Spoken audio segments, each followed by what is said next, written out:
Hello everybody, back here again for our vlog a day. And today is Wednesday the 4th, and today was a lovely, beautiful day outside. Got up this morning a little earlier than I wanted to, but had to help get my wife up and out of bed. She tends to hit her snooze a few too many times and causes problems. So went ahead, kind of made sure she got up. I tried to go back to sleep and just, it's not working. Just a couple of days now I've tried this and it just doesn't work. One, she's making noises and stuff and trying to keep the lights off and whatever, and it's just not worth it. And then, she always wants to say, bye kind of thing stuff if she's taking off, but I'm still trying to lay down, which I'm just like, I saw you 3 minutes ago, 30 minutes ago and I woke you up, but it is what it is. So I gave up, got up, came outside with the dogs, got a few things done. She headed off to work. Didn't get a lot done this morning real quick, just got a couple things taken care of. Had a dog that needed watch today, possibly.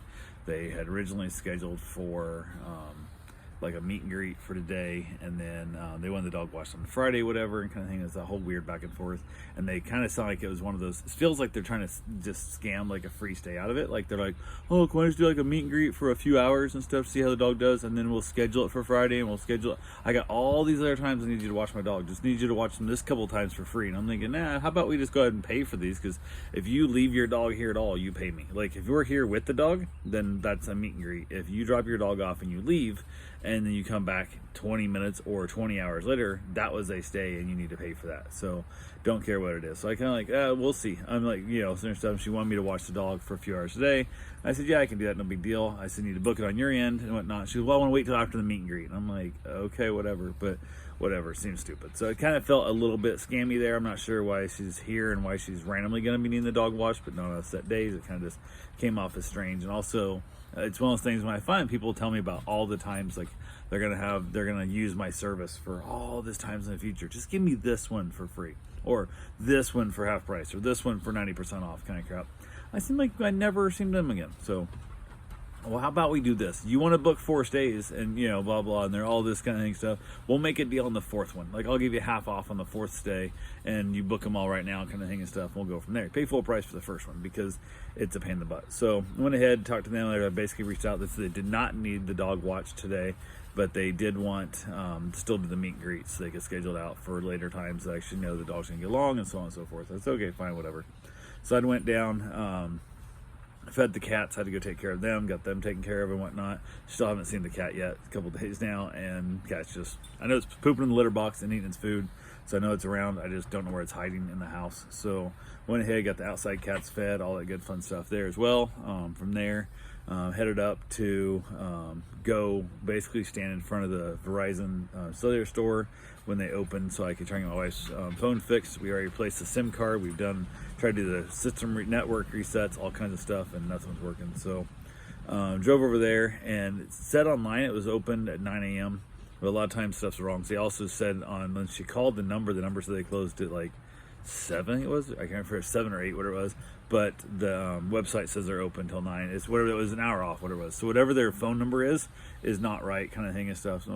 So I figured, hey, who knows? Plus, with all the problems I've been having, it would have made sense to me that they would have possibly, knowing the fact they were having so much trouble yesterday and probably going to have a bunch more people complaining about stuff today and wanting to, get things fixed and whatnot, it would have made sense to show up early. And I know you're not scheduled to be there early, but why not? If I was managing that, I would definitely put out the call to people yesterday going, hey, anybody wants to come in early, I'm going to be here at 7.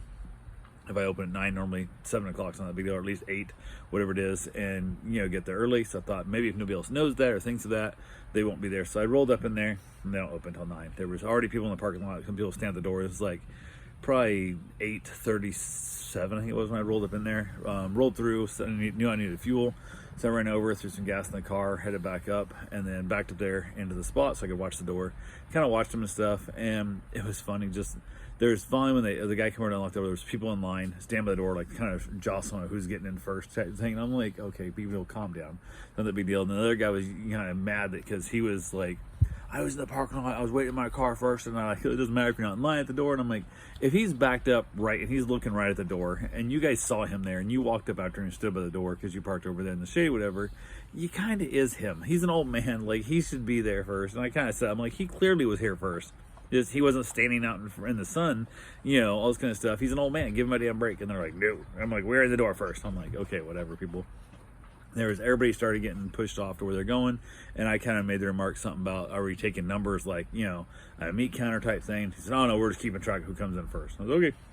Good luck with that, because they're arguing who's in here first. So it's going to be an interesting day. So went ahead, the whole process, that was, So there was one of the guys who, I don't know if he was from corporate, I don't know if he was from somewhere else, I don't know if he wasn't supposed to be there, wasn't clocked in yet or what, but everybody's kind of getting pushed off, everybody's kind of, figuring out where they're going to go. And he says, does anybody have a very simple question that I might be able to answer? I'm technically not here, and blah, blah, blah, I might be able to answer your questions and stuff. So I don't know what that means. I just understood. I looked around, I said, anybody else? And they're like, everybody's important. My question's important. I'm here for a reason. And I'm like, well, I got a strange one for you. I said, probably ought to help me. I said, da-da-da-da-da. And he's like, yeah, come on up. And I said, okay. I said, wife's phone quit working yesterday when all the cell service down. He goes, yeah. I said, then in the process of trying to get it figured out, when mine was working, hers wasn't. We contacted the 800 number. They told us to swap out the SIM card.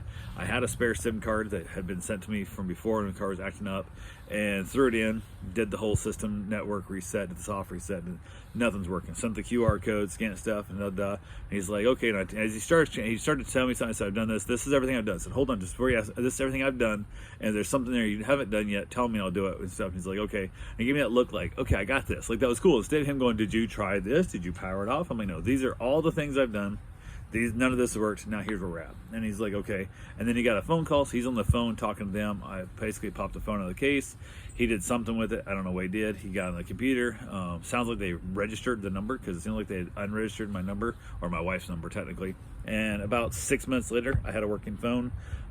Called my mom off my wife's phone to make sure it worked, because it is what it is. I'm like, cool, sweet. The guy was still on the phone. I just gave him a big thumbs up and put the phone back in the case and headed out the door. And everybody else was still standing around like, why are you fixed yet? I'm like, I'm sure my problem was probably as big or bigger than yours is, but you think your problem's important. And he said, anybody have a quick question or a non-important thing? And mine was not important. So I'd happily have waited, but since nobody else took him up on it, I was in and out of there in 7.5, maybe 8 minutes. I was in and out of there quick as hell. I was so excited about that. So I headed over, dropped my wife's phone off to her at work. Reached out to the lady who wanted to do the meet and greet, and she asked if we could do it earlier and stuff, whatever. I said, I'm out with the phone. As soon as I know I'm done, I will get back a hold of you and stuff. So I basically texted her and said, I'm done with the phone. I'm heading that way to the house. I should be there by, whatever time it was going to be. And she goes, okay, I'll meet you over there at that time and stuff, and whatever. So she shows up, little tiny puppy, cute little dog, getting along great. Bruce and him have no problem. The little dog's just running around, just doing dog things. Everything's great. And then the dog kind of acted like it wanted to go outside. So cool. Took the dog outside. Dog in the bathroom. We praised the dog for going to the bathroom. And I was like, okay, we're kind of done. The dog's a good fit. You can go now. And then she wanted to go back inside because it was hot outside as we were talking. I was just like, okay, just stop talking and go away now. And she's like, heads back in, like opens the door and walks in my house. And I'm like, bitch, what the fuck? I'm like, you're in my front yard. I'm like, what the hell? So she decides to sit back down, and we're still going to have this conversation. I think what it is she had a downtime before her next one, didn't want to waste her fuel, letting her air conditioner run her car. And I'm thinking, and I kind of give it a few beats, and I kind of hinted towards, I'm like, okay, I got other things I have to do today. Like, this is not my only thing. Like, I have other dogs to take care of, and I have other things in my life I have to deal with, and I'm not getting paid for this. Like, I'm not here. I don't know you. You're not a friend of mine. We're not close. We're not friendly. Get your dog, get the hell out of my house, kind of thing. And then she kind of like, oh, I was wanting to do it. I'm like, okay, any other questions? Any questions about the dogs? I'll happily answer. And this is 40 minutes into this meet and greet, which should take 15 at most. Like, it was nothing. And I was just like, you got to go away now. So she finally left, and then sat in my driveway for like another 8-9 minutes. And I was like, what the hell? It makes no sense. So yeah, she finally got out of there. Has not booked to this other state. She needed supposedly Friday. She needed other stuff and done all these other times. Don't know if I'll ever hear from her again. Who the hell knows? Super cute little puppy. I would have no problem at all watching the puppy, but it's young. It's like 14 weeks old. So like it's real young. It's going to be a lot of potty training type stuff, but it sounds like she needs the dog watched for a few hours to like, an all day type thing. No overnights, just watches over here for work. She has clients in the area. She travels over here randomly at different times, and was very adamant about trying to get discount rates and trying to get, trying to pay cash and trying to go like the cheapest possible. Is it like so much per hour and stuff? And I'm like, no, it's just like this. Because I don't charge that much. I charge like virtually about the most, I think the cheapest you can charge on the site. But in my time, especially with the daycare stuff, you're not paying me to watch your dog. You're paying me to be at my house at this exact time, and then have you not show up for 30 minutes and be late and drop your dog off. Then also be back there at this exact time and have you be wrong again, and then text me 2 hours early going, hey, I got done early. I want to make my dog up in 6 minutes, and we're at Home Depot. And I'm like, no, I'm not there. or then to rush back home and stuff, and then I get a text from you an hour later going, oh yeah, I got hung up, I decided to talk to so-and-so, and I'm like, oh my god. So that's what I'm getting paid for. I'm getting paid for dealing with you, meeting you, dropping your dog off, picking your dog up, not for the fact that your dog's here for an hour or for 17 hours. It makes no difference to me. It's you that I have to deal with. That's why I charge so much. So it's like going and feeding cats. I get paid to drive there and drive back and not steal your shit. I mostly get paid to clean litter boxes because I hate cleaning litter boxes. If it wasn't for litter boxes, I'd charge less.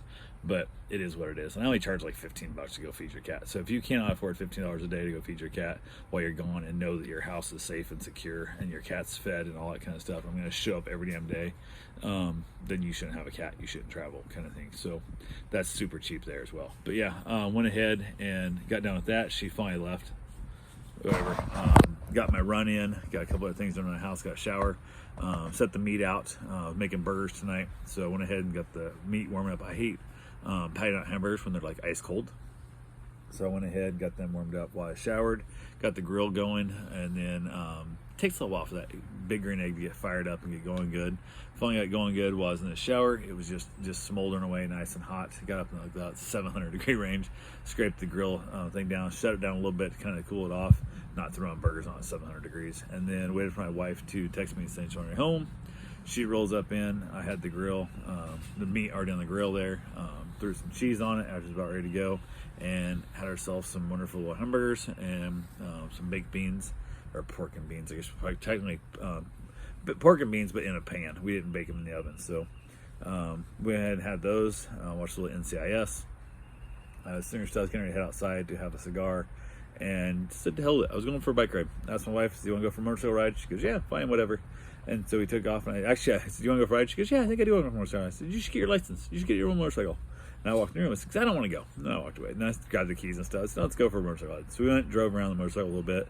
Went and looked at a couple of lots for sale, what might happen. Went and drove around a neighborhood that she likes down near a little spot that I'm like, I didn't see nothing special in this neighborhood. That's really, the lots are too small and it's not anything great. So I don't know if she knew somebody at least to live there or what, because she's like, "Oh, I really like this neighborhood." I'm like, there's nothing special about it at all. So, but looked at a couple other spots of land. Was low on fuel, so I had to go get gas in the bike. Got that taken care of. And left her on the bike when I climbed off to put gas in it. And my kickstand, it's a dirt bike. It's a dual sport. And the kickstand, I think, is too tall. So the bike stands up too straight. So on a heavy wind or whatever, it's gonna want to fall the wrong direction off the stand. And she's starting to stay on it, which I don't care, stand on my kickstand, don't worry about that. But I said, if you lean right, you can fall off this bike. Like, you can literally knock the bike down. So do not lean right. Like, lean left. She's sitting there and I'm like, lean left. And I'm like pushing on her. And she's like, yeah. I'm like, you can lean left, you can fall off the left side of the bike and you will not hurt the bike any. You're gonna hurt yourself, don't do that. But you have to be, I'm looking at you and you're leaning right because the bike is already leaning left, because the kickstand that slight little bit, your body's leaning the opposite direction because instinctively we want to be straight up and down. I said, I cannot have you straight up and down because this bike can tilt over. So please lean left a little bit, be uncomfortable, or get the hell off. I don't care which, it's gotta be one or the other.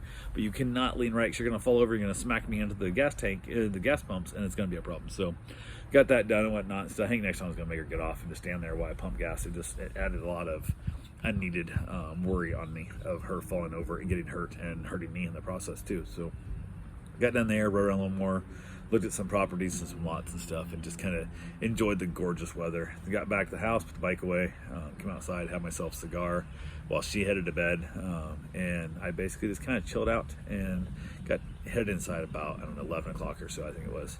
I watched a little bit of, we watched The Rookie? I think we watched The Rookie. And that's all we have for right now. That's all I have for the day, and I will talk to you guys tomorrow. Have yourself a safe, wonderful day. Thanks for watching.